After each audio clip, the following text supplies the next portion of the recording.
जब कोई भी इंसान एक मुकाम पर पहुंचता है या वहां तक पहुंचने के लिए अपने सीढ़ियां बनाता है, तो बहुत सारे लोग होते हैं जो उसके टांगें खींचते हैं। स्टेजेस सभी के लाइफ में आती है, धोखे भी देते हैं लोग। मेरे लिए वो एग्जिस्ट नहीं करते लोग। तो नेपोटिज्म पे आप लीड करते हैं। देखो, ये तो ना बॉलीवुड का बनाया हुआ एक वर्ड है नेपोटिज्म के। हाँ ठीक है, स्टार्स के बच्चे हैं उनको, और देखो हर कोई करता है, अपने बच्चे को क्यों नहीं बनाएगा। आजकल एक हाइप बनी है, कांस जो जा रहा है, कांस में ये चल रहा है, मेरा कांस में, ये हर इन्फ्लुएंसर कांस। तो उसके पीछे क्या है कि हर किसी को वही चाहता है, कांस में जाना। मैं इसका एक खुलासा करना चाहूंगी। Hi Zeenat, how are you doing? I am good, how are you? I am great Zeenat, और बहुत अच्छी वाइब आ रही है आपसे मिलके। और आज के पॉडकास्ट में बहुत कुछ सीखने मिलेगा मुझे भी, इवन पूरी हमारी ऑडियंस को, क्योंकि बी अ गर्ल आपके इतने सारे बिजनेस हैं और सारे लोग आपके पीछे पड़े हैं कि यार एक लड़की ने इतना बड़ा सेटअप, इतना बड़ा पूरी कायनात को कैसे खड़ा किया, कहाँ से इंस्पायर हुई।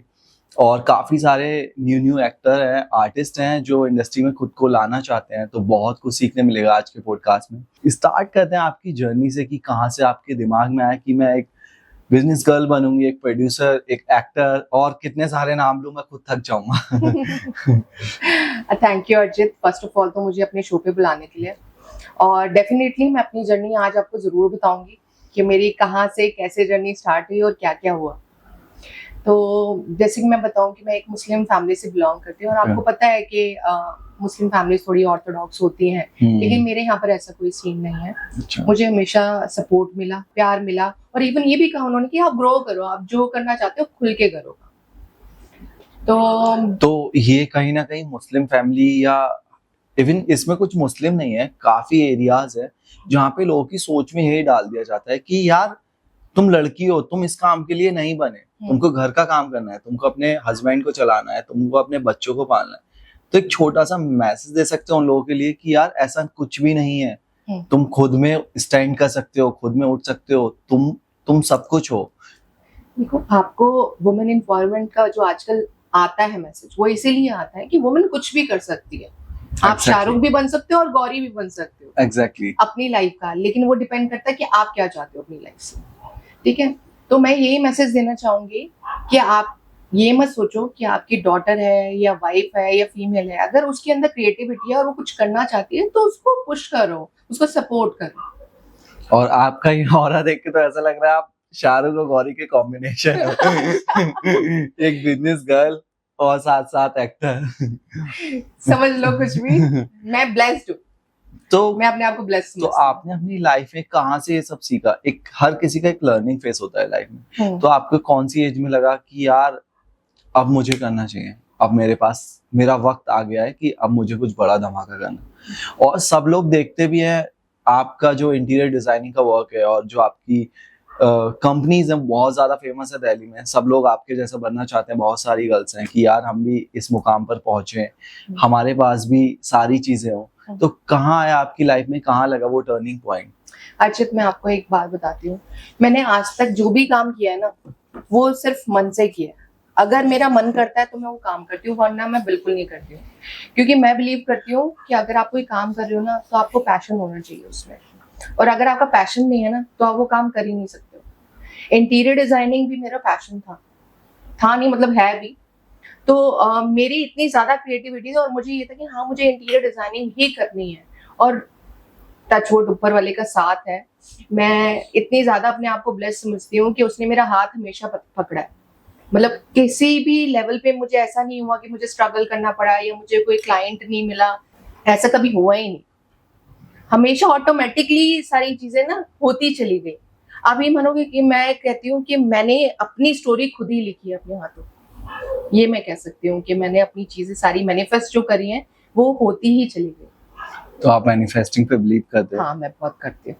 तो आपने जैसे बोला कि मेरा पैशन था स्टार्टिंग से ये सब करना, तो जो मैनिफेस्टिंग है वो सिर्फ सोचने से पूरी नहीं होती शायद, कहीं ना कहीं। तो बहुत सारे लोग हैं लेटे हुए सोचते रहते हैं कि यार लाइफ में ये करना है, ये करना है, उस पर वर्कआउट नहीं कर रहे हैं, चीजें नहीं कर रहे हैं। तो आपका हार्डवर्क, डिसिप्लिन, कंसिस्टेंसी तो रही होगी ना उसके पीछे। बिल्कुल रही है। अब आप ये सोचते रहो कि हाँ मुझे करना है और हो जाएगा, ऐसे नहीं होता। एक्शन भी तो लेने पड़ता है ना। एग्जैक्टली। अगर आप खुद ही एक्शन नहीं लोगे तो कैसे होगा। अब खाना सामने पड़ा है, आप बोलो खाना मेरे मुंह में आ जा, मेरे मुंह में आ जा, तो ऐसे थोड़ा ना आ जाएगा। उठा के तो आप ही तोड़ के डालोगे ना मुंह में, तभी तो पेट भरेगा। तो बहुत सारे लोग एक मिराज में जीते हैं कि यार बस सोच रहे हैं बैठ के ये करना है मुझे लाइफ में, ये सारी चीजें हैं कि मुझे इस इंडस्ट्री में जाना है, मुझे बिजनेसमैन बनना है, मुझे पॉलिटिशियन बनना है, पर उस पे काम नहीं कर पाते वो लोग। तो कभी आपको ऐसा लगा किसी जगह आकर कि यार मुझ में एक डिसिप्लिन की कमी आ रही है, मेहनत की, हार्ड वर्क की,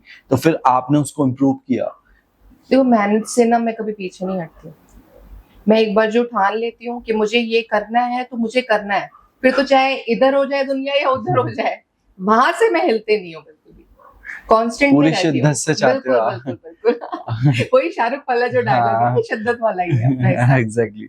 तो जब कोई भी इंसान एक मुकाम पर पहुंचता है या वहां तक पहुंचने के लिए अपने सीढ़ियां बनाता है, तो बहुत सारे लोग होते हैं जो उसके टांगे खींचते हैं, पीछे पीछे उसको धोखा देते हैं।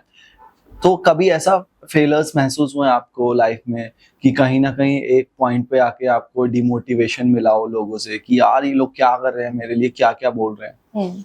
देखो अर्चित, स्टेजेस सभी के लाइफ में आती है, धोखे भी देते हैं लोग, लेकिन मेरे को धोखा नहीं मिला। हाँ, लेकिन बैक पिचिंग बहुत करते हैं। नेगेटिव लोग आपको बहुत मिलते हैं इंडस्ट्री में, जो आपके मुंह पर कुछ और होते हैं और पीठ पीछे कुछ और बोलते हैं।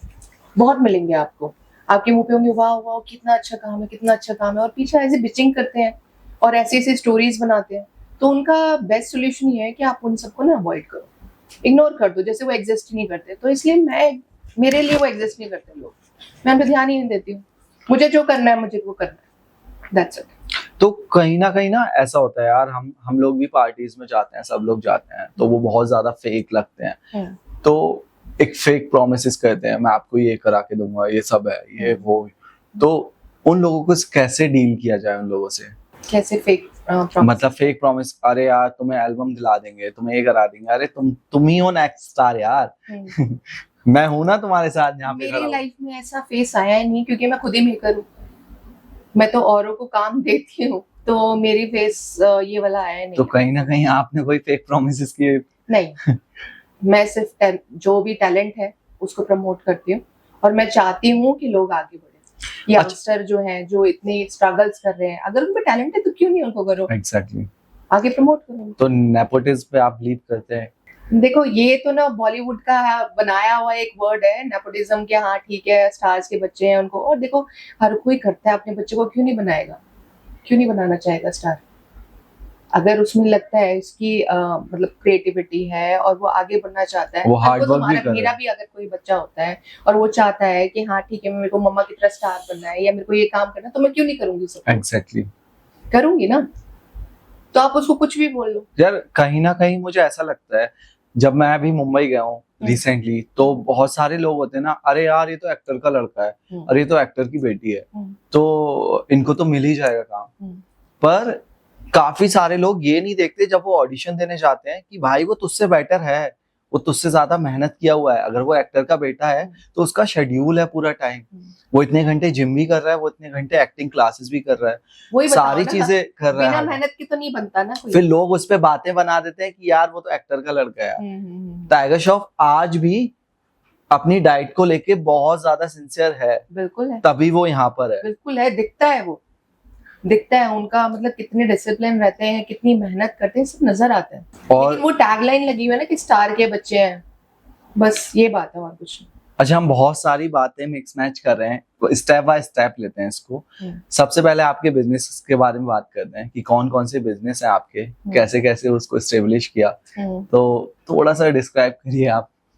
ठीक है, फर्स्ट ऑफ ऑल जो मेरा बिजनेस है वो इंटीरियर डिजाइनिंग का है। I deal in luxury interior and furniture, and I have my own factory, furniture factory. Plus ये मेरा पैशन से स्टार्ट हुआ था और इसको ही फिर मैंने अपना प्रोफेशन कर लिया। उसके बाद फिर हमारी एक्सपोर्ट कंपनीज हैं जो एक्सपोर्ट करती हैं, अलग अलग स्टेट्स, कंट्रीज, सब जगह जाता है हमारा यहाँ से, इंडिया से। और दूसरा है ये इंडस्ट्री का, जो आप सबको पता ही है, जो प्रोड्यूसर हूँ मैं और आर्टिस्ट भी। तो इतने सारे काम आपने अकेले ही किए हैं? हाँ, टचवुड अकेले ही है, टीम वर्क तो होता ही है बेसिकली, लेकिन हाँ, डैम, मेरा इतना बड़ा पैशन नाम है नाम कमाना इसलिए। आसान नहीं है। तो हम स्टार्ट करते हैं इंडस्ट्री से, क्योंकि बहुत सारे लोग आज की डेट में एक फेम और सारी मतलब हर कोई नाम कमाना चाहता है अपनी जिंदगी में, लेकिन बहुत सारे लोग एक छोटे छोटे शहर से दिल्ली में आते हैं, लोग उनको झूठे वादे करते हैं, बहुत सारे रैम शोज होते हैं कि भाई तू पैसे दे मैं तुझे चला रहा हूँ रैम पे, तू मुझे पैसे दे मैं तुझे शो स्टॉपर बना रहा हूँ। तो थोड़ा बता सकते हैं कि आप इस वे में ना जाके ऐसे अपने पे वर्कआउट करें और कामयाबी को ले, तो बहुत सारी ऑडियंस इससे अट्रैक्ट होगी कि हाँ यार हमें एक सही गाइडेंस मिल रहा है। देखो ये तो होते हैं हर इंडस्ट्री में, नहीं दिल्ली में नहीं है, मुंबई में भी, आप इवन छोटी छोटी जगह भी जहाँ पर इंडस्ट्री बनती है और रैम शोज और ये मॉडलिंग का होता है जिनको, तो वहाँ ये सब चीजें होती ही रहती है। देखो वर्किंग तो आपको खुद ही करनी पड़ेगी, मरना तो आपको खुद ही पड़ेगा, तभी आप जाके कामयाब होगे। लेकिन आपको हर स्टेज पे हर तरीके का इंसान मिलता है, बस आपको राइट डायरेक्शन चाहिए होता है और राइट पर्सन चाहिए होता है। तो ऐसी बहुत सारी एजेंसीज हैं, आप उनको कांटेक्ट करो, अपना पोर्टफोलियो बनाओ प्रॉपर, अपनी वीडियो बाइट्स बनाओ और उनको भेजो ऑडिशन अपना बना के, तो वहीं से आपको अच्छी एक अपॉर्चुनिटी मिल पाएगी। खाली ऐसे ही पार्टीज में जाके या क्लब्स में जाके आप सोचोगे कि आपको काम मिल जाएगा, या आप ऐसे ही किसी से बोल देगा कोई कि मैं फैशन शो दिला दूंगी और आप सोचोगे कि मैं हिट हो जाऊंगा या फिर बूम मिल जाएगा मेरे करियर को, तो वो पॉसिबल नहीं है। पता है जैसे हम लोग बात कर रहे हैं, ऐसे बहुत सारे अलग अलग डिजाइनर्स हैं, बहुत सारे अलग अलग फैशन शो ऑर्गेनाइजर हैं, इनकी आपस में क्रॉस रहती है। तो आप भी एक प्रोड्यूसर हो, तो जीनत कभी भी आप किसी भी कंट्रोवर्सी में फंसे हो ऐसा कि आपको लगा हो कि यार ये मेरे साथ बहुत गलत हो रहा है, बहुत गलत कर रहे हैं इंडस्ट्री के लोग?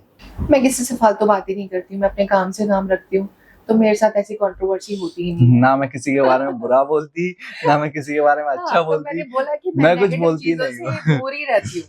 तो आप भी मतलब एज अ प्रोड्यूसर आपने अपने काफी सारे काम हाईलाइट किए हैं, तो कुछ बता सकते हैं थोड़े कि कौन कौन से प्रोजेक्ट आपने किए हैं या वो कौन से प्लेटफॉर्म पे लॉन्च होने वाले हैं अगर अपकमिंग में है तो? देखो नेम तो मैं अभी आपको रिवील नहीं कर सकती हूँ जिसमें, लेकिन हाँ मैं आपको ये ब्रीफ कर सकती हूँ कि मेरे बहुत सारी शॉर्ट फिल्म्स आ रहे हैं एज अ प्रोड्यूसर, और सॉन्ग्स आ रहे हैं, वीडियो सॉन्ग्स आ रहे हैं जो हमारे लॉन्च होंगे, और आप दिसंबर तक ही देखोगे काफी सारे प्रोजेक्ट्स आ जाएंगे। Nice. और एक रियलिटी शो आ रहा है और जो जिनको हम टेलीकास्ट करेंगे वो है MX Player हॉटस्टार, उस पर आपको देखने को मिलेंगे, बहुत अच्छा अच्छा कंटेंट मिलेगा देखने को और बहुत मजा आएगा। और एज अ आर्टिस्ट भी आप मेरे को डेब्यू जल्दी ही देखोगे मूवी में। नाइस मूवी में सीधा ठीक है। तो एज अ प्रोड्यूसर आपके माइंड में कोई इंसान है जो आपको इंस्पायर करता हो, नहीं यार मुझे तो ऐसा बनना है? जैसे बहुत सारे लोग हैं, बहुत सारे आर्टिस्ट हैं लाइक कि वो भंसाली का देखते हैं, वो सेट चाहिए, वो सारी चीजें मुझे मिलनी चाहिए, तो आपके दिमाग में कोई है जो जिसको देख के आप इंस्पायर हो कि नहीं यार मुझे तो ऐसी क्रिएटिविटी पे वर्क करना है? देखो मैं सबकी रिस्पेक्ट करती हूँ और सारे प्रोड्यूसर डायरेक्टर बहुत अच्छा काम कर रहे हैं, लेकिन मेरी क्रिएटिविटी है मैं उस पर ज्यादा करती हूँ फोकस ना, कि मुझे क्या चीज चाहिए, मैं वो दिखाना चाहती हूँ पब्लिक को, ठीक है, और टैलेंट को सपोर्ट करना चाहती हूँ। तो इसलिए मैंने ऐसा कोई सोचा नहीं है कि हाँ मुझे वैसा ही प्रोड्यूसर बनना है या मेरे को वैसे ही डायरेक्शन करवानी है, सही चीजें, वो सब चीजें मैं अपने दिमाग में नहीं लाती हूँ। तो मैं सिर्फ और सिर्फ अपनी चीजों पे फोकस करती हूँ जो मैंने अपनी माइंड में बनाया हुआ है, मेरी क्रिएटिविटी पर, और मुझे उसी पर ही विश्वास है पूरा। बहुत सारे राइटर होते हैं, इवन मैं भी कोई स्टोरी लिखूंगा तो मैं उसको अपनी किसी रियल लाइफ से इंस्पायर होकर लिखूंगा या कहीं ना कहीं उसको पढ़ के उसको मिला। तो आपको वो शब्द कहाँ से आते हैं लिखने के, या आपके पास स्क्रिप्ट राइटर है तो आप किस क्रिएटिव लेवल से सोचते हैं कि यार मुझे इस सेट को ऐसे फ्रेम करना है, इस आर्टिस्ट को यहाँ सेट करना है, इसको मतलब समझ रहे हो ना आपकी सारी फ्रेमिंग कैसे करनी है आर्टिस्ट की, सब लोगों की। क्योंकि बहुत सारे एक्टर हैं जो आ जाते हैं एक्टिंग करने, लेकिन उनको टेक्निकल नॉलेज ही नहीं होती और पीछे का कुछ भी नहीं आता। फिर जब वो लोग मुंबई जाते हैं तो बहुत लंबा समय चला जाता है उसको सीखने में, और लोग बोलते हैं कि यार हमें तो चांस ही नहीं मिल रहा, क्योंकि बहुत जितने भी बड़े बड़े एक्टर हैं वो असिस्ट करके आए हैं प्रोड्यूसरों को और बहुत सारे लोगों को असिस्ट किया है, अपना समय दिया है सीखने में। तो थोड़ा सा बता सकते हैं, क्योंकि जो हमारी ऑडियंस है बहुत सारे लोग हैं तो वो एक गाइडेंस चाहेंगे कि यार ये सही तरीका है काम करने का। ये नहीं कि भाई तुम आए, मुंबई आए, तुम्हें किसी ने बोला कि पैसे तो हम शो में करा रहे हैं, एक शो किया आपने, फिर आप गायब। 50 to 60% ऐसा ही होता है कि एक शो किया मुंबई में, वो इंसान गायब हुआ, अब वो टेंशन में, यार मुझसे तो कुछ हो ही नहीं रहा, क्योंकि उसने वो चीज सीखी नहीं है। देखो पॉलिश तो करना ही पड़ेगा ना अपने आप को। अगर आप कुछ सीखोगे नहीं और आप जानोगे नहीं, टेक्निकल चीजें नहीं जानोगे, तब तक आप कैसे कर लोगे? तो वही पूछ रहा हूँ, कोई मतलब भी चीज आपको, अगर जैसे मैं इंटीरियर डिजाइनिंग का ही लेती हूँ एक, अगर मुझे इंटीरियर डिजाइनिंग करनी है तो मुझे पहले स्टडी तो करनी पड़ेगी ना कि हाँ जी कितने फुट की और कितने इंचेस की है ये। तो इसी तरीके से आपकी चाहे मॉडलिंग ले लो, चाहे आपकी एक्टिंग ले लो, उसको पॉलिश करना ही पड़ेगा। चाहे वो टेक्निकल हो या एक्टिंग हो, उसकी प्रैक्टिस करनी ही पड़ेगी। उसका बेस्ट ये होता है कि आप थिएटर कर सकते हो, थिएटर तो बहुत अच्छा होता है। एग्जैक्टली हाँ, तो और अगर आपका इतना बजट नहीं है तो आप, इतनी सारी यूट्यूब पे वीडियोस हैं, आजकल तो ट्यूटोरियल भरा पड़ा है, आप उनको देखो, मिरर में प्रैक्टिस करो, अपनी खुद की वीडियोस बनाओ, उनको पोस्ट करो। शर्माने वाली कोई चीज नहीं है, सीधी सी बात है। आप देखो आजकल प्लेटफॉर्म कितने हैं, यूट्यूब हो गया, आपका इंस्टाग्राम हो गया, उन पर बना बना के डालो वीडियो। अच्छा, मैं ये पूछना चाहता हूँ, एज अ प्रोड्यूसर आप एक आर्टिस्ट में क्या देखते हो? मैं क्या देखती हूँ? हाँ, मैं उसके एक्टिंग स्किल देखती हूँ, उसके इमोशन, एक्सप्रेशन, ये सब देखती हूँ कि उसमें है, जो मेरा कैरेक्टर है वो उसमें फिट बैठेगा या नहीं बैठेगा। अगर कोई भी एक नया आर्टिस्ट आपके पास आता है, जैसे आपने बोला कि आपका खुद का प्रोडक्शन हाउस है, सारी चीजें, कोई भी एक नया आर्टिस्ट आपके पास आता है तो वो आपसे क्या सीखने मिलेगा उसको? कि क्योंकि बहुत सारे प्रोडक्शन हाउस है, बहुत सारे प्रोड्यूसर हैं जो कुछ ना कुछ सिखाते हैं, चीजें बताते हैं, तो हम लोग अगर आपको ज्वाइन करेंगे, हमारी ऑडियंस, तो उसको क्या चीज सीखने मिलेगी, किस चीज में पॉलिश्ड होगा? मैं आपको बताऊं, क्योंकि मैं तो प्रोड्यूसर हूँ तो पैसे लगाऊंगी, तो मैं कुछ सिखाने के लिए तो बैठी नहीं, सीधी सी बात। मैं ये देखूंगी उसमें पोटेंशियल है या नहीं है, नहीं होगा तो मैं उसको बोलूंगी बेटा पॉलिश होके आओ, आप में ये कमी है। मैं यहाँ पर ना तो मैं अपना टाइम वेस्ट करना चाहती हूँ, ना मैं सामने वाले का टाइम वेस्ट करना चाहती हूँ, ना मैं अपना पैसा वेस्ट करना चाहती हूँ। पर कहीं ना कहीं आपको लगता है इस रीजन से बहुत सारे जो एक्टर हैं जो बहुत अच्छी एक्टिंग करते हैं और थोड़ी सी लैक ऑफ स्किल्स की वजह से उनका काम चला जाएगा कि मेरे पास पैसा है, मैं क्यों सिखाऊं उनको? कि एक छोटे शहर से लड़का उठ के आया, उसकी एक्टिंग बहुत अच्छी है, वो डेली वीडियो बना रहा है, डेली ऑडिशन बना रहा है, लेकिन वो जब बड़े शहर में आया तो लोगों ने तो उसको इग्नोर करना स्टार्ट कर दिया ना, बड़े बड़े। पहले आपका क्वेश्चन अलग था कि न्यू आता है आपके पास, हाँ ठीक है ना, अब आप बोल रहे हो कि उसकी नहीं, उसका प्रोजेक्ट नहीं हुआ, अब ऑलरेडी इंडस्ट्री में लोग काम कर रहे हैं तो वो कोई नया नहीं हुआ। किसी ने 2-4 प्रोजेक्ट ला दिए, वो नया नहीं हुआ, वो कैमरा फ्रेंडली हो गया हो, लेकिन वो प्रोजेक्ट नया करना है। लाइक मुझे आज कोई मौका दे मूवी करने का, तो वो मुझे सिखाए कि भाई ऐसे ऐसे चीजें होंगी, मैंने कभी मूवी तो की नहीं है ना अपनी लाइफ में। वो तो ऑब्वियस ही बात है, जब हम आपसे, अगर आपको कॉन्ट्रैक्ट साइन कराएंगे मूवी का, तो सारी चीजें सिखाएंगे, सारा नरेशन बताया जाएगा आपको, इवन आपको क्लासेस भी दी जाएंगी कि आपको इस तरह से एक्टिंग करनी है, ये कैरेक्टर है आपका, ठीक है। एक प्रोड्यूसर पैसे लगा रहा है तो ऐसे वेस्ट नहीं करेगा वो पैसे अपने, वो सारी चीजें उसमें ढाल देगा। एग्जैक्टली हाँ, तो और वो आप स्किल सिखाएगा प्रॉपर कि आपको कैसे एक्टिंग करनी है। तो जीनत, आपके ना बहुत सारे प्रोजेक्ट हैं जो बहुत लोग पसंद करते हैं, आपकी बहुत सारी एल्बम्स आने वाली हैं, बहुत सारे वेब शोज आने वाले हैं, तो कभी आपने सोचा कि कांस में मैं अपने प्रोजेक्ट को फीचर्ड करूं या कभी फीचर हुआ हो? देखो अभी तक तो नहीं हुआ है, लेकिन इंशाल्लाह नेक्स्ट ईयर जरूर होगा, जरूर हमारा कांस में आप देखोगे। तो कांस के बारे में कुछ बता सकते हैं, क्योंकि बहुत सारी ऑडियंस है ना, तो आजकल एक हाइप बनी है, कांस जो जा रहा है, कांस में ये चल रहा है, मेरा कांस में, ये हर इन्फ्लुएंसर कांस, तो उसके पीछे क्या है कि हर किसी को वही चाहता है कांस में जाने की? मैं इसका एक खुलासा करना चाहूंगी। ठीक है। कांस में क्या सिस्टम होता है कि आप अपनी पिक्चर्स जैसे या फिर मूवी उधर करते हैं फीचर, तो वो 4 लोगों को आपकी तरफ से, जैसे कि अगर मेरी मूवी है तो हमें वो लेटर देते हैं कि हम किसी भी 4 लोगों को वहां पर भेज सकते हैं अपनी तरफ से। तो ये सिस्टम होता है, लेकिन यहाँ पर क्या होता है, तो वो 4 लोग सिर्फ एक्टर हो सकते हैं या कोई भी हो सकता है, लेकिन यहाँ पर क्या करते हैं, उसका ना मिसयूज करते हैं, वो उसको सेल कर देते हैं। आपने देखा होगा ना, आज की डेट में इस बार जो कांस हुआ है उसमें सभी पहुंचे हुए हैं, सारे के सारे, आप देख लो इन्फ्लुएंसर देख लो या नॉन मॉडल देख लो, हर कोई कांस पहुंचा हुआ है, सारे पेड है। ओके, ये सारे का सारा उसका मिसयूज किया हो गया। तो आपको लगता है ये सही है या गलत है? देखो, जब मार्केट में कोई चीज आती है बिकने के लिए तो खरीदता तो है ही है ना इंसान, और इतना हाइप बना हुआ था जैसे कांस होता था, लेकिन आप देखोगे इस ईयर बहुत डाउन हो गया। नहीं, क्योंकि कांस की वजह से बहुत सारे लोगों को खुद को लॉन्च करने का मौका मिला है। लाइक सबसे बड़ी अभी फैशन डिजाइनर वो नैन्सी तिवारी अभी कांस में लिस्टेड हुई, भले ही उसका पैसा लगाओ, इवन वो मैंने सुना था कि शायद लोन लेकर वो वहां पर गई थी। मेरे को इतना पता है, चाहे किसी को हुआ बेनिफिट नहीं हुआ, लेकिन नैन्सी त्यागी को बहुत ही अच्छा बेनिफिट हुआ और उसको देख के मैं बहुत अप्रिशिएट करती हूँ। वो लड़की काबिले तारीफ है। हाँ, नैन्सी त्यागी बहुत बड़ा नाम है आज की डेट में। अभी उसने बहुत सारे आउटफिट शायद बॉलीवुड सेलेब्स के लिए बनाए हैं, सोनम कपूर के लिए। तो आपको कहीं ना कहीं लगता है वो इनविटेशन सोल्ड आउट करके किसी का भविष्य बनना है? क्योंकि जो एक्टर पहले ही मूवीज में आ चुके हैं उनको कांस में भेजेंगे तो वो तो ऑलरेडी फेमस हैं और वो दोबारा जा रहे हैं, तो कहीं ना कहीं आपको लगता है कि ये झोल भी किसी का फायदा करा रहा है? मैंने वही बताया ना आपको, किसी और को फायदा हुआ ना हुआ, नैन्सी त्यागी को बहुत अच्छा हुआ। बाकी टैलेंट बेस होना चाहिए, सारी चीजें वो ज्यादा बेटर रहती है। अच्छा, आप एज अ प्रोड्यूसर मुंबई जाते हो, टैलेंट की तलाश करते हो, बहुत सारे लोग होते हैं जो को प्रोड्यूसर होते हैं या आपके साथ जुड़ना चाहते हैं, काम करना चाहते हैं, तो आप कैसे अप्रोच करते हो उनको? या बहुत सारे लोग हैं, मुंबई एक बहुत डार्क सिटी है, जितनी वो ब्राइट है उतनी डार्क है, तो कभी लोगों ने आप पे चांस मारा हो, यूज करने का सोचा हो, तो आप उन लोगों को कैसे डील करते हैं?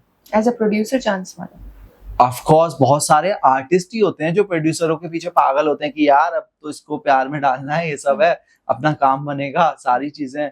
और बहुत सारे एग्जाम्पल हैं मेरे पास जिनके ओपन रिलेशनशिप चल रहे हैं। तो जीनत कुरैशी इतनी जल्दी नहीं पिघलती आप ये कह सकते हो। तो इधर चांस नहीं है। तो आप कैसे डील करते हैं उन लोगों को? नेगेटिव और पॉजिटिव जो अप्रोच होती है वो दोनों ही आती है, वो आपके ऊपर होता है कि आप उसको टैकल कैसे करते हो, ठीक है ना। जो पॉजिटिव होती है उसको हम एक्सेप्ट कर लेते हैं और पता लग जाती है यार सामने वाला टैलेंटेड है या क्या लाइन मार रहा है। और पता क्या होता है, गर्ल्स के पास एक पावर है, वुमेन के पास एक पावर है। उसको जब कोई अप्रोच करता है ना तो उसको पता चल जाता है कि ये पॉजिटिव वे में कर रहा है या नेगेटिव वे में कर रहा है। तो जैसा कि आपने बोला कि एक वुमेन के अंदर पावर होती है या कोई भी लड़की के अंदर एक पावर होती है कि वो सामने वाले को पहचान ले, पर यहाँ पे बहुत सारे लोग धोखे खाए हुए हैं। बहुत सारी लड़कियां वहां जाकर बहुत परेशान घूमती हैं रिलेशनशिप की वजह से। तो क्या रीजन है उसके पीछे का? क्यों नहीं पहचान पाती वो सच्चे इंसान को? क्यों उनके साथ फ्रॉड हो रहे हैं? देखो, फ्रॉड किस सेंस में आप बोलना चाहते हो? वर्क को लेके फ्रॉड बोलना चाहते हो या लव लाइफ को लेके फ्रॉड बोलना चाहते हो? दोनों में फ्रॉड होते हैं, लव लाइफ में भी वर्क में भी। बहुत सारे प्रोड्यूसर होते हैं, लड़कियों को बुलाते हैं, झांसे में लाते हैं कि हम तुमको काम देंगे।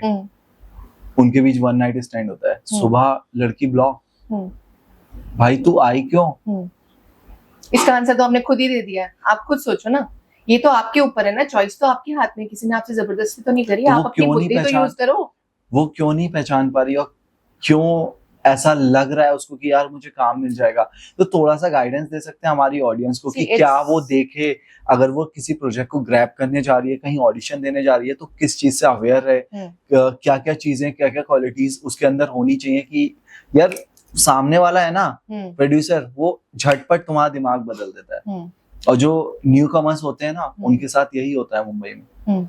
तो एक छोटा सा आप टिप्स दे सकते हैं या गाइडेंस दे सकते हैं शॉर्ट वे में कि यार ये सारी चीजें ऐसे ना करके इस ट्रैक पे की जाएं तो आप सक्सेस होंगे। It's all about R&D। आप R&D करो अच्छे से। प्रोडक्शन हाउस कौन कौन से हैं, कौन कौन से लिस्टेड हैं, आप वहीं पर ही जाओ ना। आप किसी के उसमें क्यों जा रहे हो कि कोई पार्टी में मिल गया है, हाँ जी ये लो मेरा कार्ड, आ जाना कल को। तो आप देख तो लो वो असली में है भी या नहीं है। तो आपको पहले पूरी रिसर्च करनी चाहिए कि ये प्रोडक्शन हाउस सही है या नहीं है, ये बंदा सही है या नहीं है, इसकी क्या हिस्ट्री चली आ रही है। तो आप पहले ये सारी चीजें लें, ये टिप्स पे रखो अपने, ठीक है। और देखो, वन नाइट स्टैंड कर लिया या ये कर लिया वो कर लिया, वो तो उसी के हाथ में है ना तो सामने वाला जबरदस्ती कर रहा है, वो तो ऑफर रख रहा है आपके आगे। अगर आप ही लालच में या ग्रीड में आके कर रहे हो तो उसमें उसकी क्या गलती है? मैं तो गलती आपकी मानती हूँ सबसे बड़ी। क्यों फर्स्ट रहो ट्रैप में? तो आपको लगता है कि कभी वन नाइट स्टैंड काम दे सकता है इंडस्ट्री में? नहीं, ये सब चीजें आपको टेम्परेरी तो दे सकती हैं चीजें, लेकिन आप लॉन्ग रन में नहीं जाओगे। तो फिर बहुत सारे आर्टिस्ट हैं, बहुत सारे स्लैब हैं जिन्होंने फेमस होने के बाद प्रोड्यूसरों पे आरोप लगाए कि इसने मेरे साथ रेप किया फिर मुझे काम दिया। अब वो एक्टर बन गए, लेकिन उसके बाद उनको नीचा दिखा रहे हैं। तो इसके बारे में कुछ बता सकते हैं आप, क्या चल रहा है? देखो, लाइमलाइट में आने के लिए कौन क्या कह रहा है मैं उसके बारे में कुछ नहीं बता सकती हूँ, और सच्चाई तो ऊपर वाला जानता है कि सच में हुआ भी है या नहीं हुआ है। और यार, जो चीज आपने कर ली अपने आप को, फिर वो क्यों एक्सप्लेन कर रहे हो, मेरी तो समझ से बाहर है। अच्छा, इसी बात पे आते हैं कि बहुत सारे लोग ना इंडस्ट्री में आके, जैसे मुंबई शहर में आते हैं, कहीं भी जाते हैं काम करने, छोटे शहर से आते हैं, तो वो शॉर्टकट ढूंढते हैं कि यार जल्दी जल्दी फेम मिले, जल्दी जल्दी काम मिले। शॉर्टकट तो हर उसमें ढूंढता है इंसान, किसमें नहीं ढूंढता। लेकिन कोई भी काम हो, सब में शॉर्टकट चाहिए, सबको फास्ट फास्ट चाहिए। लेकिन मेरे को फेम भी मिल जाए, मुझे पैसा भी मिल जाए, किसको नहीं चाहिए। पर कहीं ना कहीं ऐसा, जो मेरी थिंकिंग है वो ऐसा लगता है कि आप कला को शॉर्टकट से नहीं सीख सकते। कोई भी काम शॉर्टकट से नहीं होता, कला नहीं, सारी चीजें, कोई भी काम आप शॉर्टकट से कभी नहीं कर सकते। जितनी जल्दी आता है उतनी जल्दी जाता है। एग्जैक्टली। तो सब लोगों को प्रॉपर तैयार होके, हार्ड वर्क करके, कंसिस्टेंसी के साथ आगे बढ़ना चाहिए, राइट? बिल्कुल बिल्कुल। तो एज अ प्रोड्यूसर, आपका खुद का प्रोडक्शन हाउस है, तो काफी सारे न्यू टैलेंट है यहाँ पर जो बहुत ज्यादा तैयार हैं, भरे बैठे हैं काम करने के लिए। तो कुछ अपॉर्चुनिटी आप देना चाहेंगे उन लोगों को? बिल्कुल, हमारी तरफ से तो बिल्कुल ओपन है। आप लोग, अगर कोई टैलेंटेड सिंगर है या कोई अपना सॉन्ग है जो रिलीज कोई और प्रोडक्शन नहीं कर रहा और बहुत ही अच्छा सॉन्ग है, वो हम करेंगे। आप हमें कर सकते हैं, मेल कर सकते हो, आप हमें डीएम कर सकते हो इंस्टाग्राम पे। हमारे तो बहुत सारे ऑप्शन है। आप अपने पेज का नाम बता सकते हैं? आप बॉलीवुड फ्राइडे आप पेज है, उस पर कर सकते हो। मेरा पर्सनल डीएम भी है जीनत कुरैशी के नाम से, आप उस पर भी कर सकते हो। आप अपनी क्लिप्स भेज सकते हो हमें, आप में क्या टैलेंट है, मतलब प्रॉपर दिखना चाहिए। ये नहीं कि आपने जैसे टिकटॉक बना रहे हो या कुछ, या लिप सिंकिंग कर दी, वो नहीं। प्रॉपर अपना टैलेंट दिखाओ। अगर आप सिंगर भी हो तो प्रॉपर अपनी एक क्लिप बनाओ और उसको भेजो, तो डेफिनेटली हम आपको प्रोजेक्ट। अच्छा, कहीं ना कहीं आपको लगता है लिप सिंकिंग करके काफी लोग अपनी लाइफ में आगे बढ़े? टिकटॉक ने एक अलग ही हाइप दी लोगों को, अलग ही लेवल पे फेमस बनाया, और उसमें से कुछ लोग आज की डेट में अच्छा कर भी रहे हैं, कुछ को मूवीज भी मिलने वाली है। तो आपने अभी बोला कि ये नहीं कि लिप सिंक करके आप मुझे वीडियो भेज दो तो ये सब नहीं चलेगा, ऐसा कुछ।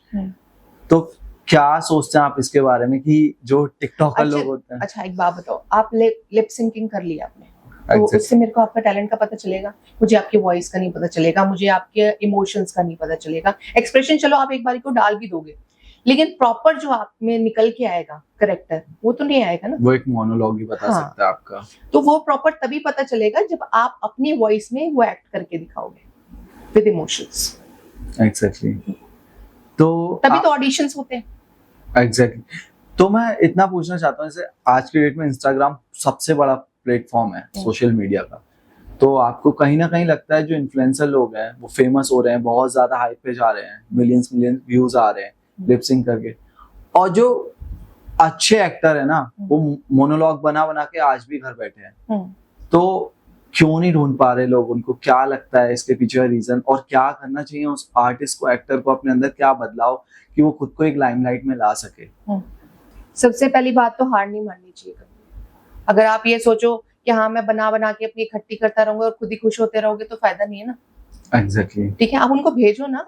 अगर कोई नहीं ले रहा तो इतने सारे प्लेटफॉर्म हो गए, अब तो इतनी सारी एप्स हैं दुनिया जहान की, वहां पर डालो आप। कहीं ना कहीं आपकी नजर, मतलब आपके जो आपने एक्ट किया है उस पर नजर पड़ेगी इंसान की। और मैंने कहा ना, मैनिफेस्ट करना आप कभी मत छोड़ो। आपके अंदर से जब वो इच्छा होगी ना कि मुझे ये करना है तो आपको जरूर मिलेगा। तो आपने कभी कुछ मैनिफेस्ट किया जो पूरा हुआ है? मेरी लाइफ पूरी मैनिफेस्ट है। आपने पूरा पहले ही बना लिया था कि मेरा ये और होगा, और आज मैं वही हूँ। टच वुड, ऊपर वाले की बहुत मेहर है। मैं अल्लाह का बहुत लाख लाख शुक्र मनाती हूँ। मैं जो चाहती हूँ और जो मैंने इच्छा करी है वो आज तक मुझे मिला। अच्छा, जैसे आपकी लाइफस्टाइल बहुत फेमस है दिल्ली में, तो थोड़ा उसके बारे में बता सकते हैं? क्योंकि एक ना सारे लोग, मैंने बहुत बार देखा है, गूगल पे सर्च कर रहे हैं ऋतिक रोशन का घर, ऋतिक रोशन कैसे कपड़े पहनता है, ये। और मैंने देखा आपकी जो वॉच है वो भी राइट हैंड में है, लोग अक्सर लेफ्ट में पहनते हैं सारी चीजें। तो एक लाइफस्टाइल के पीछे का रीजंस होता है आर्टिस्ट का, वो खुद का एक अलग नाम बना के चलता है। जैसे आमिर खान, उसका ड्रेसिंग सेंस अलग है, शाहरुख है उसका अलग ही और है। तो क्या चीजें आपके अंदर, क्या दिमाग में चलता है कि यार अपना ऐसे सेट करके चलना है, मैं दूसरों से अलग ऐसे दिखूंगी? देखो, वॉच के पीछे मेरी जो थिंकिंग है कि अगर आपका टाइम सही होगा तो सब कुछ सही होगा। राइट हैंड राइट टाइम, तो इसलिए मैं वॉच हमेशा राइट हैंड में पहनती हूँ। और स्टाइलिंग तो देखो आजकल सभी को आती है और अपने आप को प्रेजेंटेबल होना बहुत जरूरी है, तो मैं स्टाइलिंग अपनी खुद ही करती हूँ और मुझे शौक है। मैंने बोला ना मेरा क्रिएटिव माइंड है, तो मैं उसके अकॉर्डिंगली करती हूँ। Have you been in Filmfare? Filmfare में अभी इस ईयर हमारा जो शो है वो आर्टिकल आया है। ओह हाँ, सलमान खान के साथ Nice. सेम पेज हमने शेयर किया। कांग्रेचुलेशन। Thank you. सो कोई प्रोजेक्ट है या क्या चीज है वो? Talk show. टॉक शो, आपका टॉक शो, क्या नाम है उसका? Unfold with Zeenat. ओके, अब आपकी क्या प्लानिंग है न्यू प्रोजेक्ट्स को लेकर? कि आपका एक कांस का भी फिक्स हो गया, एक फिल्म फेयर फिक्स हो गया, तो आप तो धमाका करने वाले हो वैसे भी। धमाके तो अभी होंगे, अभी तो शुरुआत है। तो क्या लगता है, मतलब कुछ आपने एक रियलिटी शो भी बताया था कि मेरा एक न्यू रियलिटी शो आ रहा है एक नया, तो आप क्या थीम है उस शो की, कुछ बता सकते हैं? देखो ये तो कॉन्फिडेंशियल है, लेकिन हाँ रियलिटी शो जितने भी देखे होंगे आपने आजकल कपल्स के ऊपर आते हैं। हम जो कर रहे हैं वो गर्ल्स का है सारा, उसमें फीमेल्स ही है और वो बहुत ही धमाकेदार होने वाला है। तो अभी उसकी कास्टिंग चल रही है या कास्टिंग ऑलमोस्ट हो चुकी है और नेक्स्ट मंथ से उसका शूट है। तो अभी हमारी कोई भी ऑडियंस हो तो कास्टिंग दे सकती है, मतलब आप कास्टिंग रनिंग में हो या आपके सारे आर्टिस्ट? उसके लिए तो हमने क्लोज कर दिया है। बेसिकली हमारे ऑलमोस्ट जितने भी पार्टिसिपेंट हैं फाइनल हो चुके हैं, लेकिन उसके अलावा भी और भी शो आएंगे हमारे। उसके लिए फिर जब कास्टिंग का होगा तब दे सकते हैं। तो मीनवाइल आप भेज सकते हो, if you are talented, if you are singer और if you want to be a model और अ एक्टर, आप अपने क्लिप्स भेजिए, हम शॉर्टलिस्ट करते रहते हैं। अच्छा ज़ीनत, जब मैं आपसे स्टार्टिंग में मिला था तो मुझे लगा बहुत ज्यादा खड़ूस है और बात करते करते इतना ज्यादा अच्छा लग रहा है जैसे कोई मेरे घर का इंसान ही मुझसे बैठ के बात कर रहा हो। हाँ। और कहीं ना कहीं ये कमेंट्स भी आते हैं, अरे यार ये लड़की तो बहुत वीड है। तो इसके पीछे का क्या रीजन है कि ये लड़की तो बहुत ज्यादा खड़ूस है यार? क्या है, एकदम वो आता है ना एटीट्यूड वाला चलना ऐसा? पर्सनालिटी ऐसी है ना, आप ये कह सकते हो कि फर्स्ट इंप्रेशन यही पड़ता है। लेकिन जो मेरे क्लोज वन है उनको पता है कि मैं कितने सॉफ्ट हार्ट हूँ, और ये सही भी है कहीं तक ना अर्चित। अगर आप सबके सामने सॉफ्ट हार्ट बनते रहोगे ना तो आपका फिर अपॉर्चुनिटी ग्रैब करने की कोशिश करते हैं, तो मैं वो चाहती नहीं। तो इसलिए ठीक है, आप फर्स्ट इंप्रेशन अच्छा ही डालो, तगड़ा डालो सामने वाले में। तो ज़ीनत, जैसा ना मैं देख पा रहा हूँ आपके हाथ में ये नजर का कुछ है और एक बहुत फेमस लाइन भी है कि यार नजर तो पत्थर को भी तोड़ देती है। तो क्या आपकी लाइफ में कुछ ऐसा इंसिडेंट हुआ है कि आपको ये सारे पहनने पड़े या कुछ ऐसा? बिल्कुल अर्चित, नजर बहुत होती है और मैं इसमें बहुत बिलीव करती हूँ और मुझे तो बहुत ही ज्यादा नजर लगती है। मैं आपको इंसिडेंट बता सकती हूँ कि ऐसा हुआ है कि हमारे शूट पे भी नजर लगी है। हमारे एपिसोड आए, उसके बाद ऐसा हो गया कि हमारा शूट था और हम शूटिंग के लिए रेडी, पूरा क्रू सारे रेडी, चाबी खो गई स्टूडियो की। एक घंटे तक बैठे हैं। ये होने के बाद भी आप ये सोचो, इतना भी लिमिट तक नहीं रुका, हम गए तो लाइट चली गई, शॉर्ट सर्किट हो गया अपना। उसके बाद वो भी ठीक हो गया, चलो। उसके बाद एसी काम करने बंद कर दिए, और बिना एसी के शूट करना आपको पता है कि कितनी हीट होती है कैमरास में, लाइट्स में, और कैसे शूट हुआ होगा। तो आपको कैसे पता लगता है कि मुझे नजर लग गई? या बहुत सारे लोगों के मुंह से मैंने सुना है कि यार मुझे नजर लग गई, तो कैसे पता, महसूस कैसे होता है इंसान को कि यार उसको नजर लग चुकी है? अचानक से अनप्रेडिक्टेबल चीजें होना जो कभी हो ही नहीं सकती हैं और आपके साथ होनी शुरू हो जाए लगातार, और एक के बाद एक हो जाना, तो आपको पता लग जाता है कि नजर है। और हमारे बीइंग मुस्लिम, हमारे में क्या करते हैं, जैसे हमारे मौलाना होते हैं तो वो आपको ताबीज दे देते हैं, या फिर सॉल्ट से आप नहाते हो, या फिर कुरान है आप उनको पढ़ते हो तो उससे आपकी नजर वगैरह दूर होती है। तो ये रिचुअल्स वगैरह भी करते हैं। जैसे मेरे कई फ्रेंड्स हैं, वो मुझे रिकमेंड करते हैं कि तो ये पहन ले, इससे तो नजर नहीं लगेगी। जो लव्ड वंस होते हैं, जो चाहते हैं हम ग्रो करें, तो मेरे बहुत सारे फ्रेंड्स हैं, वो मुझे कुछ ना कुछ देते रहते हैं कि तू ये अपने पास रख ले, ये रख ले, उससे नजर नहीं लगेगी। तो देखो नजर तो रियल होती है, और ये कहीं ना कहीं आपने भी महसूस करी होगी। Exactly. इससे कोई नहीं बचा है। अच्छा, कभी आपको ऐसा लगता है कि लाइफ में किसी के आने से आपकी लाइफ चेंज हुई हो या होती हो किसी की, लाइक कोई भी लव रिलेशनशिप? नहीं, ऐसा कुछ नहीं है लाइफ। आप रिलेशनशिप में? ये क्वेश्चन कैसा है? क्वेश्चन है कि आप आपकी कोई रिलेशनशिप है या कमिटेड है, सिंगल है? नहीं, मैं कोई रिलेशनशिप तो ऐसा कुछ नहीं है मेरा, लेकिन अभी तक किसी को पता नहीं था मैं मैरिड हूँ। ओह ये राज है जो आज पूरा खुलासा हो चुका है। हाँ, लेकिन बहुत रेयर लोग हैं जिनको पता है कि मैं मैरिड हूँ। तो मतलब आप इतना छिपा के क्यों रख रहे हैं अपने हस्बैंड को? छिपाने वाली बात नहीं है, लेकिन ये कभी किसी ने क्वेश्चन किया ही नहीं, और मैं इतनी ज्यादा अपने वर्क में बिजी रहती हूँ ना, कभी नहीं, आपने बोला ना किसी को पता नहीं है इसके बारे में, क्योंकि तो किसी ने क्वेश्चन ही नहीं किया ना। तो वो इंसान एक राज बन के क्यों रह रहा है? क्योंकि एज अ बॉस मैं वर्क करती हूँ, किसी की हिम्मत ही नहीं होती मुझसे पूछने की। ओके, ठीक है, वो क्वेश्चन आज पूछ लिया गया और सबको पता लग जाएगा आज कि आपका हस्बैंड है। हाँ। तो क्या करते हैं वो, कुछ बता सकते हैं? कैसी आपकी लाइफ चल रही है? क्या आपने उनसे सीखने मिला? क्या कैसे वो आपको सपोर्ट करते हैं? क्योंकि बहुत सारे लोग हैं, बहुत सारी ऑडियंस है, कहीं ना कहीं उनको लगता है कि यार मैं शादी के बाद अपनी ग्रोथ पे रोक लग रही है मेरी ग्रोथ पे। कहीं फैमिली टर्म्स आ रहे हैं, कहीं कंडीशंस आ रही हैं, कभी हस्बैंड कुछ बोल रहा है, फैमिली कुछ और बोल रही है, पूरे घर के ट्रॉमा में वो छोड़ती है, अरे यार मुझे करना ही नहीं है, ठीक है अब यही मेरी जिंदगी है।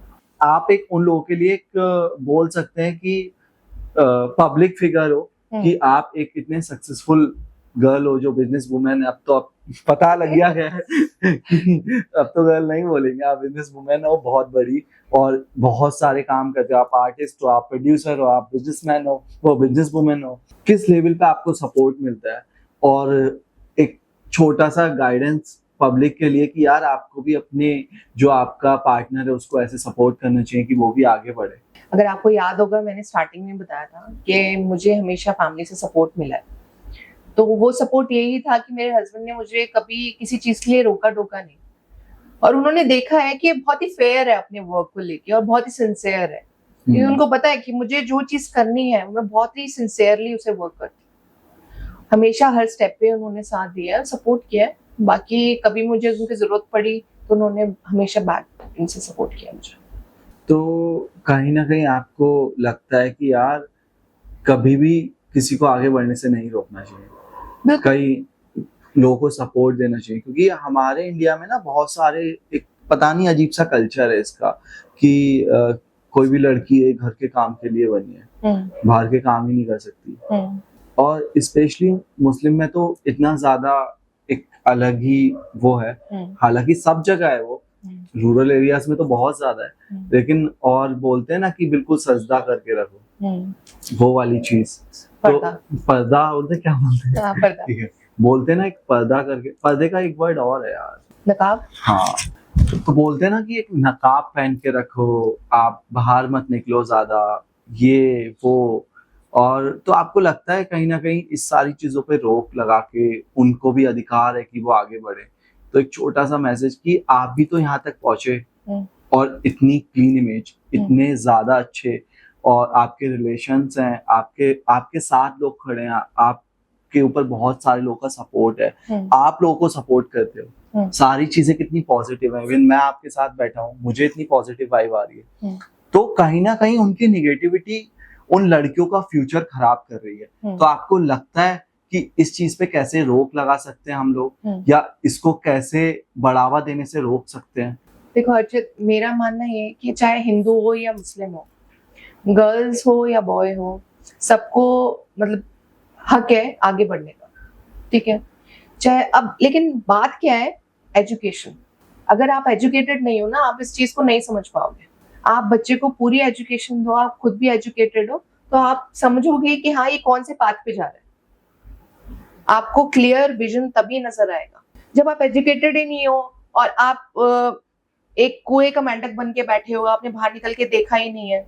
आपको लोग इन्फ्लुएंस किए जा रहे हैं, अरे ये तो गलत है, अरे तुम्हें पर्दा खोलना ही नहीं है अपना, इससे तो तुम ये हो जाओगे। मतलब वो शब्द मैं शायद यूज ना कर पा रहा हूँ लेकिन पर्दे खोलने से ही नहीं होती है सारी चीजें, पर्दे में भी आप आगे बढ़ते हो। आपने देखा होगा कि कई मुस्लिम कंट्रीज हैं, वहां पर जो लड़कियां हैं एजुकेटेड हो रही हैं और हिजाब पहनती हैं। आप देखो, वो मॉडलिंग भी कर रही हैं, वो स्पोर्ट्स भी खेल रही हैं, वो रेसलिंग भी कर रही हैं, सब चीजें कर रही हैं। एग्जैक्टली। लेकिन उनके पास क्या चीज है जो यहाँ पर नहीं है? एजुकेशन है उनके पास। उनके घर वाले सपोर्ट कर रहे हैं सब चीज। तो एजुकेशन इज मस्ट। वो आपका विजन क्लियर करता है। एक्सपोजर मिलता है आपको कि क्या सही है क्या गलत है, वो आपको बताता है और नेगेटिव थॉट से इन्फ्लुएंस होने से बचाता है आपको। ऑब्वियस सी बात है। जब आपको एक्सपोजर मिलेगा, आपको पता चलेगा दुनियादारी क्या है, दुनिया में चल क्या रहा है, तो ऑब्वियसली आप आगे ग्रो करोगे, आप अपने बच्चे को सपोर्ट करोगे, आप अपने बच्चे पे ट्रस्ट करोगे। एग्जैक्टली हर घर वाले को, चाहे वो बेटा हो बेटी हो, एक समान उसको समझना चाहिए और पूरा सपोर्ट देना चाहिए कि बिल्कुल लाइफ में तुम आगे बढ़ो, ये करो वो करो, क्योंकि कितनी सारी चीजें हमारी पूरी इंडिया को एक टाइम पे एक लेडी ही चलाती थी, प्रेसिडेंट थी, कितनी आए हैं, कितने सारे लोग हैं। किसी भी धर्म के नाम पे या किसी भी चीज के नाम पे किसी का हुनर नहीं रोकना चाहिए कि वो आगे बढ़ने से रोक रहे हैं लोग उसको कि नहीं यार तू तो लड़की है, तू तो ये है, तू नहीं कर सकती। बहुत गलत है ये सब। नहीं, मैं एग्री करती हूँ, लेकिन मैंने आपको ये बताया कि खाली मुस्लिम्स में नहीं है, हर कास्ट में, हर रिलीजन में नहीं होता है। मतलब मैंने सिर्फ मुस्लिम के लिए नहीं बोला, मैंने बोला हर लड़की। हाँ, मैं वही बता रही हूँ आपको, मैं एक्सप्लेन कर रही हूँ कि हर रिलीजन में सपोर्ट करना चाहिए अपने बच्चों को। सबसे पहले आप उन पर ट्रस्ट करो, उनमें ये विश्वास जताओ कि आप सब कुछ हो, आप बेस्ट हो। आप पहले ही उनका मॉरल डाउन कर देते हो, तेरे बस की नहीं है, तू बस यहीं बैठ जा, नहीं तूने कुछ नहीं करना, तो कुछ नहीं कर पाएगा लाइफ में। उनको हमेशा ये कहो कि you are the best, you are the writer of your life. आप जैसे लिखोगे अपनी कहानी वैसे ही चलेगी। अच्छा, कहीं ना कहीं मैंने बहुत सारी बुक्स पढ़ी हैं और बहुत सारी, इवन मुझे शायद कुरान में भी कहीं लिखा हुआ है कि खुदा ने लिख के भेज दिया कि तुम्हारी किस्मत मैंने ही बनाई है। तो आप इस पे बिलीव करते हैं? बिल्कुल जी, सब पूरी दुनिया अल्लाह ताला ने बनाई है, सब कुछ उसने ही बनाया, उसके बिना कैसे हिल सकता है? आप एक बताओ। तो आप अभी बोले I am the writer of my own life. वो कॉन्फिडेंस की बात है कि आप उसको कैसे कॉन्फिडेंस ला रहे हो। ठीक है, आप लिख रहे हो, लेकिन मांग किससे रहे हो? ऊपर वाले से ही ना। आप उस यूनिवर्स से, उस अल्लाह ताला से ही मांग रहे हो ना। सबसे बड़ी बात आप ये बताओ, अगर उसने नहीं लिखा, आप ये चीज कर सकते हो, एक अनार है, उसको छील दो पूरा, उसको आप पैक कर सकते हो? नहीं। नेचर ने बनाया ना, आप उसको नेचर बोलो, अल्लाह ताला बोलो, भगवान बोलो, कुछ भी बोलो। तो आप यूनिवर्स की पावर पे विश्वास रखते हैं? बिल्कुल करते हैं। कुछ ऐसा लगा आपने यूनिवर्स से कुछ बुरे टाइम में मांगा और वो सब पूरा हुआ आपका? टचवुड, अभी तक ऐसा कोई टाइम आया नहीं है कि जो बुरा हो, लेकिन हाँ, जो मैंने मांगा वो मुझे मिला, और मैंने पूरी शिद्दत से मांगा है कि मुझे यही चाहिए, मैंने यही बनना है, और मैं वही हूँ। ज़ीनत, आपसे बात करके बहुत ज्यादा अच्छा लगा, और कुछ एक रैपिड फायर करते हैं जिससे हम आपको और अच्छे से जान पाए और पूरी ऑडियंस आपके पॉइंट ऑफ व्यू को समझ पाए। अच्छा। तो हर प्रोजेक्ट को करने में बहुत ज्यादा चैलेंजिंग होता है प्रोड्यूसर के लिए। यार मैंने पैसा लगाया, नहीं मेरा पैसा वेस्ट तो नहीं हो जाएगा क्या? आर्टिस्ट ठीक है। तो ऐसा कुछ चैलेंजिंग प्रोजेक्ट आया आपकी लाइफ में जो लगा कि हाँ यार मैं इसके लिए श्योर नहीं हूँ, और उसने एकदम बूम दे दिया आपको? देखो, चैलेंजिंग तो सारे ही होते हैं, क्योंकि प्रोड्यूसर का पैसा लगा होता है, तो उसको सोच समझ के तो सबको कास्ट करना ही पड़ता है। तो लेकिन थोड़ा बहुत कहीं ना कहीं फैक्ट होता है कि आपको रिस्क लेना पड़ता है। रिस्क है तो इश्क है। तो कोई ऐसा प्रोजेक्ट आपका जिसमें लगा हो आपको कि बहुत मेरे तो ज्यादा सारे प्रोजेक्ट मेरे को प्यारे हैं, और सारे ही मेरे को चैलेंजिंग वाले लगते हैं। तो सेकंड क्वेश्चन की हो जाते हैं कि आपने अपनी लाइफ में बहुत सारे प्रोजेक्ट्स किए हैं और आपने बिजनेस में अपना नाम कमाया, सारी चीजें, तो आप अपने करियर को वन वर्ड में डिस्क्राइब कर सकते हैं कि क्या है? I am the best. बहुत ही अच्छा आंसर था। आपने एज एन आर्टिस्ट भी बहुत काम किया है, बहुत सारी चीजें हैं जो आपने प्रोजेक्ट्स किए हैं आपने। तो आपका फेवरेट को स्टार कौन है आज तक का, जिसको देख के लगा हाँ यार ये तो एकदम परफेक्ट है सब चीजों में? को स्टार मैंने उस पॉइंट ऑफ व्यू से देखा ही नहीं किसी को। मैं जब एक्ट करती हूँ या कोई काम करती हूँ तो बस उस सर्टेन टाइम के लिए करती हूँ, और उस करेक्टर में रहती हूँ तो सर्टेन टाइम के लिए रहती हूँ, उसके बाद वो खत्म हो जाता है, मैं अपने वापस उसी रूप में आ जाती हूँ जो एक्चुअल जीनत है। ओके लेकिन कहीं ना कहीं ऐसा होता है ना कि यार इसने तो बहुत ज्यादा बेस्ट दिया है, सामने वाले एक्टर के सामने एक ना एक इनसिक्योरिटी आती है इंसान को, यार मुझे इससे बेस्ट परफॉर्म करना है और मैं जीनत हूँ, मुझे जीनत रहना है, जो नाम है वो मुझे बरकरार। मैं एक चीज के लिए आपको इंटरप्ट करूंगी, मैंने कभी किसी से कंपटीशन नहीं किया, मेरा कंपटीशन हमेशा मेरे साथ ही रहता है। मैं अपने आप से ही कंपटीशन करती हूँ कि हर बार मुझे अपना 100% देना है, मुझे अपना बेस्ट देना है, और हमेशा मैं यही सोचती हूँ कि मैं जाऊंगी तो कुछ नया सीखूंगी और उससे बेस्ट करूंगी और सीखते रहूंगी। नाइस। अच्छा, one thing you wish you could change about Bollywood और हॉलीवुड, मतलब बहुत सारे कॉन्सेप्ट हैं। लोग आजकल कभी कभी मजाक भी बना देते हैं, अरे यार पूरा टॉलीवुड का कॉपी तो कर रहे हैं ये लोग, क्या कर रहे हैं बॉलीवुड वाले। तो कुछ ना कुछ ऐसा आपके दिमाग में कि यार ये चीज मैं चेंज कर सकती हूँ बॉलीवुड में, कि कहीं ना कहीं हम लोग ज्यादा खुद को हाईलाइट कर पाए, या आपका कोई प्लान है कुछ हॉलीवुड का शूट करने का या कुछ ऐसा? मुझे तो उसमें कोई बुराई नहीं लगती। क्या हो गया अगर हम उसको कॉपी भी कर रहे हैं, तो वो तो एंटरटेनमेंट का है ना। आप ये देखो, टॉलीवुड में आपको कोई मूवी पसंद आई और उसमें आप अपना फेवरेट एक्टर देख रहे हो उसी को एक्ट करते हुए, तो और ज्यादा इंटरेस्टिंग लगता है वो, और डिफरेंट लगता है। तो मुझे कि आप इसमें खुद ऐसा का इंसान देख रहे हो जो हाँ, आपकी बिल्कुल कंट्री को बिल्कुल रिप्रेजेंट कर रहा है। बिल्कुल बिल्कुल। ठीक है, नेक्स्ट क्वेश्चन की हो जाते हैं। कोई भी ऐसा रोल जिसने आपको थोड़ा डाउन दिखाया हो, या आपको देखकर लगा हो अरे यार ये परफेक्ट नहीं हुआ मेरे हिसाब से? नहीं, कोई रोल डाउन नहीं होता एक आर्टिस्ट के लिए, या फिर जो भी आप कर रहे हो काम, कोई काम छोटा बड़ा नहीं होता। काम छोटा बड़ा तो कोई भी नहीं होता, पर कभी हम खुद अपनी लाइफ में ऐसे डिसीजंस लेते हैं जिसे देख के लगता है अरे यार ये नहीं लेना चाहिए था, ये शायद गलत हो गया, और इसमें मुझे एक्ट नहीं करना चाहिए था, कहीं ना कहीं ये मुझे नीचा दिखा रहा है। कुछ ऐसा कभी महसूस हुआ? नहीं, रिग्रेट है ही नहीं, टचवुड मेरी लाइफ में। आपने सारी चीजें परफेक्ट चुनी अपने लिए, और Touch wood. परफेक्शन से ही काम करते हो आप। Touchwood touchwood. कोई भी सेलिब्रिटी क्रश है आपका जिससे आपको मोहब्बत हुई हो या कुछ ऐसा? सेलिब्रिटी क्रश, हाँ बचपन में था। वो मोस्टली सभी का होता था पहले, तो अब नहीं है वो? अब मैच्योरनेस आ गई। तो मैच्योरिटी में प्यार खत्म हो जाता है क्या, या कह crush? सकते हो आप, वो बचपना होता है ना थोड़ा। तो कौन था मतलब उसका क्रश नाम भी जान ये सकते नहीं, क्योंकि घर वाले जब आपको बहुत फोर्स करते हैं ना कि हाँ शादी कर देंगे तुम्हारी, ये वो, थोड़ा गर्ल्स भी कहते हैं तो हाँ ठीक है, तो अब तो होती है स्कूल में। तो कौन है वो इंसान जिसको आपने पसंद किया था इस इंडस्ट्री में? सलमान खान। सलमान खान, वो तो खैर पूरे नेशनल लेवल पे क्रश है। और शायद हर बच्ची का क्रश है वो। तभी मैंने बोला ना, तो मैं नाम ही ऐसा है। हाँ एग्जैक्टली। सलमान ले लो और शाहरुख ले लो, मैं तो उनकी बहुत बिग फैन हूँ। अच्छा, आप एज अ प्रोड्यूसर हमारी ऑडियंस को कुछ मैसेज देना चाहेंगे कि आप अपने आप पे ऐसे वर्क करें, चाहे वो एक्टर हो, चाहे वो प्रोड्यूसर हो, चाहे वो डायरेक्शन वाले हो, क्योंकि एक प्रोड्यूसर की नजर में सब पर रहती है, क्योंकि इन द एंड प्रोड्यूसर का पैसा लगा है और उसको पता होता है कि मुझे इस पैसे को कैसे रिटर्न लेना है इंडस्ट्री से, तो वो कहीं ना कहीं अपना 100% देता है सब चीजों में। तो कुछ आप बता सकते हैं, कुछ टिप्स दे सकते हैं, कुछ ट्रिक दे सकते हैं कि ये टिप्स से आप और ज्यादा बूस्ट अप कर सकते हो अपनी लाइफ में, या कुछ एडवाइस आर्टिस्ट के लिए, प्रोड्यूसर के लिए?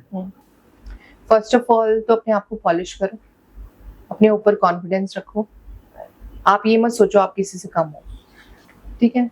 दूसरी बात, काम को छोटा बड़ा मत समझो कभी, और अगर आप नए आर्टिस्ट हो ना तो टेंट्रम्स मत दिखाओ कभी भी जाके। इतने बड़े बड़े स्टार्स हैं, वो आज भी कोई टेंट्रम्स नहीं दिखाते, उनके एक्चुअल स्ट्रगल्स क्या हैं वो आपको पता ही नहीं है। जो आजकल के बच्चे जाके दिखाते हैं ना, वो एक सॉन्ग कर लिया है या एक वीडियो कर लिया और जी आप तो हीरोइन हो गए हो और आप तो हीरो लाइफ हो में गया, बहुत कुछ सहा अब मुझे है। अब वैनिटी भी चाहिए, अब मुझे अम्ब्रेला भी चाहिए, मुझे ये भी चाहिए। तो ये सब बेकार की बातें होती है। अपने आप को इम्प्रूव करो, फोकस करो कि आपको बनना क्या है।